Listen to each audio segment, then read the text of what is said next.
wrong stop, or the match that burns an empire. When racist cops arrested a quiet black man at a gas station, they thought he was just another nameless face to silence. What they didn't know, he wasn't a stranger. He was a decorated special ops veteran. And when his dog tags hit the pavement, it wasn't just metal that broke. It was the system. What followed wasn't a complaint. It was a crusade. The Pentagon called. The FBI moved in. And within days, an entire precinct began to fall. Stick around. This isn't just a story. It's a reckoning.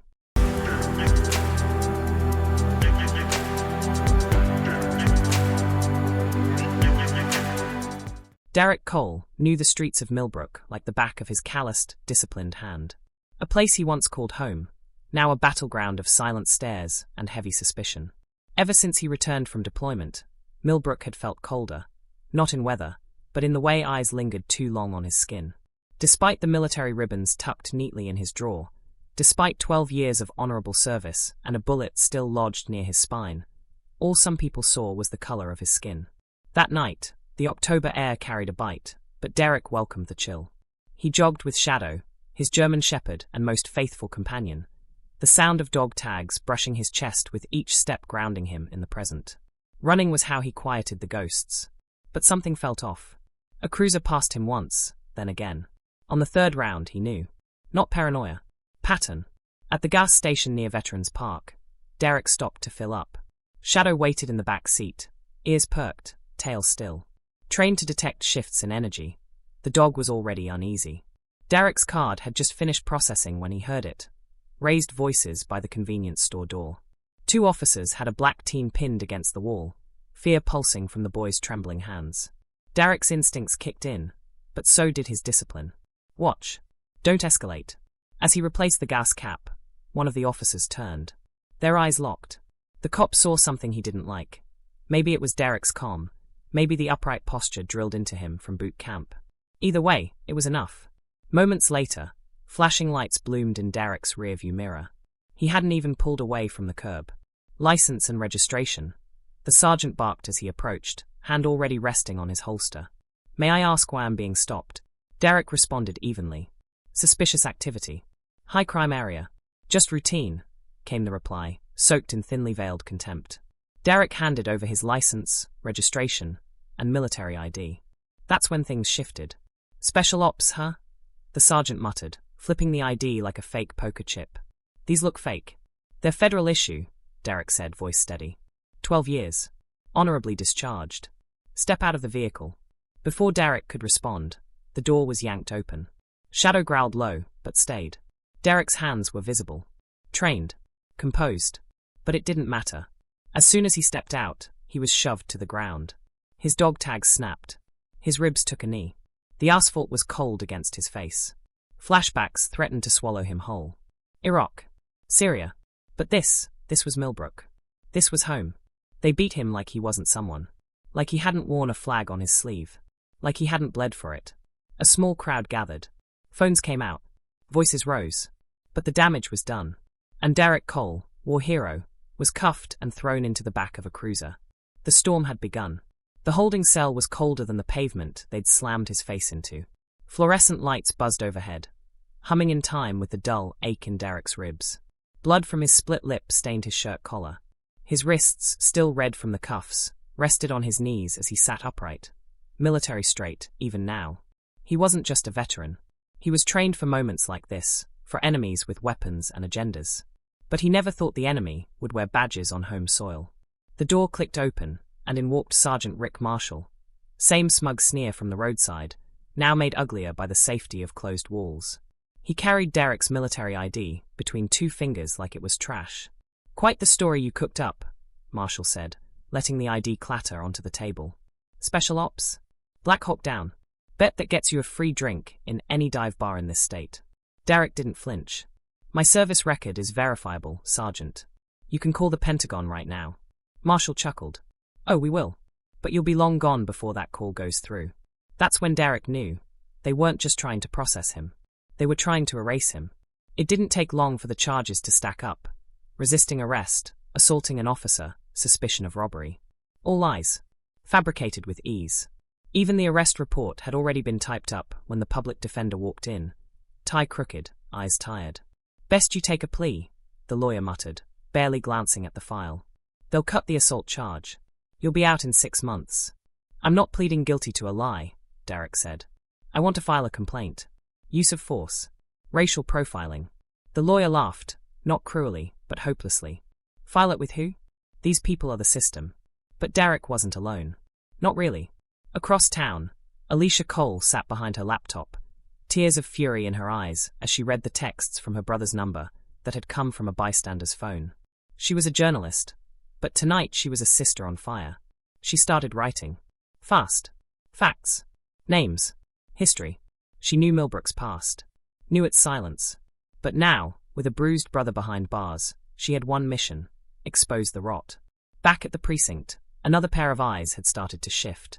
Officer Leah Brooks, fresh out of training, had watched from the shadows as Marshall delivered blow after blow in the name of justice. Her hands shook as she reviewed the body cam footage that mysteriously wasn't uploaded. Something inside her cracked. She copied the files onto a drive. Just in case. Derek sat in silence, blood drying on his face. They thought they had broken him. But what they didn't realize was this. He wasn't just fighting for himself anymore. He was fighting for every black man who'd been silenced. And someone had just pressed record. The night deepened over Millbrook, but the city wasn't sleeping. Not in Alicia Cole's apartment, where the only light came from the furious glow of her laptop screen and the phone buzzing every few minutes with new messages. Her article had just gone live. Headline: Decorated black veteran brutalized in custody. Where's the justice in Millbrook? It was fire. Not just words, but receipts. Eyewitness statements. Photos of Derek's injuries. A voice recording of bystanders yelling as officers pinned him down. Within an hour, it had gone viral. Civil rights groups retweeted it. Veterans forums lit up. Her inbox exploded with similar stories, some old, some recent, all chillingly alike. Different names, different days, same precinct. Same abuse. And Alicia knew. She'd just become more than a reporter. She was the spark now. And she was going to make sure Millbrook burned, righteously. Meanwhile, inside the walls of that very precinct, Derek remained in a cell meant to humiliate him. But he hadn't flinched, not even when Sergeant Marshall strutted by, smirking like he'd won. Then something changed. Leah Brooks stood outside the cell, clipboard in hand, a bandage kit tucked beneath her arm. She hadn't spoken much the whole shift. But when she stepped inside, her eyes briefly met Derek's. "I'm here to clean you up," she said, loud enough for the other officers to hear. But as she dabbed antiseptic on his swollen cheek, she whispered, "I saw everything. And I copied the footage before they wiped it. I have it." Derek's gaze sharpened. "Why are you telling me this?" "Because it's wrong," she said quietly. "And you're not just another arrest. You're a soldier. A brother. Someone they can't just bury without consequence." A camera above them blinked red. "Keep your head down," she muttered, pressing the bandage gently. "Help is coming." Later that night, Alicia stormed the precinct lobby with a legal pad in one hand and righteous fire in the other. "I'm here to see my brother," she announced. "He's a veteran, and you're holding him without cause." "You need to leave, ma'am," the desk sergeant said. "You threatening me, sergeant?" "Good. Say it again, I'm live." She flipped her phone camera around. "Say it so the world hears it." That got attention. Marshall emerged from his office like a cornered lion. He tried to play it cool, but Alicia had a camera, a platform, and a plan. She wasn't leaving. Not quietly. Down the hall, Brooks slipped into a closet and uploaded the video to a secure drive. Her hands trembled. Her career might end before morning. But something inside her whispered, "Do it anyway." Derek sat in the silence of his cell, unaware of the forces gathering on his behalf. A sister with a voice. A cop with a conscience. And a community waking up. Millbrook thought it had silenced him. But it had only lit the fuse. By dawn, the precinct was a powder keg, and the match had already been struck. Inside the cold, steel-grey walls of the holding cell, Derek Cole sat upright, every muscle aching, but his mind sharp and locked in. The bruises on his ribs throbbed with each breath, reminders of how close he'd come to being silenced forever. But outside that cell, a storm was brewing, one that no badge, no threats, and no corruption could contain. Alicia's article had hit the national wires just after midnight. By 3 a.m., news crews had started to circle. By 4, the Pentagon had been alerted. Colonel Michael Harding himself had seen the story and demanded a full review. By 5:15, Two unmarked FBI SUVs had parked 3 blocks away, engines cold, eyes on the building. But inside the precinct, Sergeant Rick Marshall thought he still had time. "Transfer him before the press shows up," Marshall barked, shoving paperwork into an already overstuffed drawer. "We'll say he was suicidal. Unstable. It's not hard, he's a vet, remember?" Officer Thompson hesitated. "You sure that's smart? Word's already out. You go through with this now. There's no walking it back." Marshall turned slowly, his stare icy. "Do you think we've walked any of this back before, Thompson?" "No.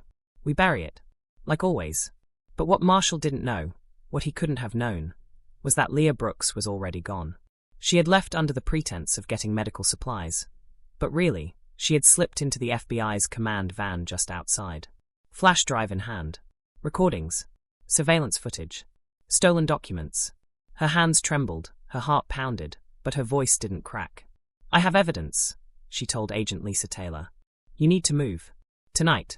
Before they do something they can't undo." Back in the precinct, chaos bloomed. The lights flickered as more officers arrived, some loyal to Marshall, others not so sure anymore. Tension thickened like smoke in the halls. Phones rang unanswered. Desks were cleared out. Shredders hummed. Inside his cell, Derek saw it in the way the guards moved, faster, edgier. He felt the shift in the air, that electric silence before everything breaks. And then came the sound he'd been waiting for. Heavy boots. Unmarked jackets. Radios whispering coded language. FBI. Doors slammed open. Papers flew. Agents swarmed. Marshall tried to run. It didn't work. Colonel Harding himself stood at the center of the chaos, flanked by federal agents. "Staff Sergeant Cole," he said as they opened the cell. "You're coming with us."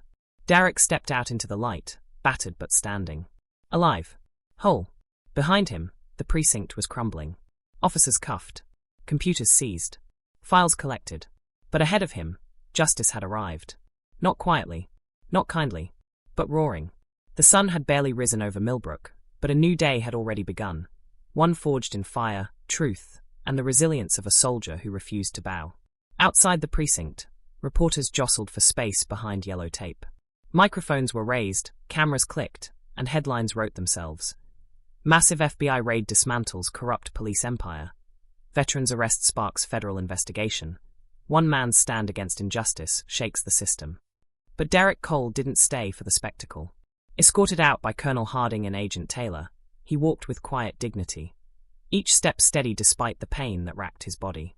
His uniform was torn, his ribs still sore, but his head was high, eyes focused on something greater than the present chaos. Shadow, his loyal German shepherd, waited in the back of an FBI vehicle, tail thumping gently against the seat. When Derek opened the door, Shadow let out a soft whine and licked his master's hand. "You're okay now, boy," Derek whispered, more to himself than the dog. At the mobile command center, Agent Taylor placed a thick folder in Derek's hands. Inside were the files Brooks had gathered.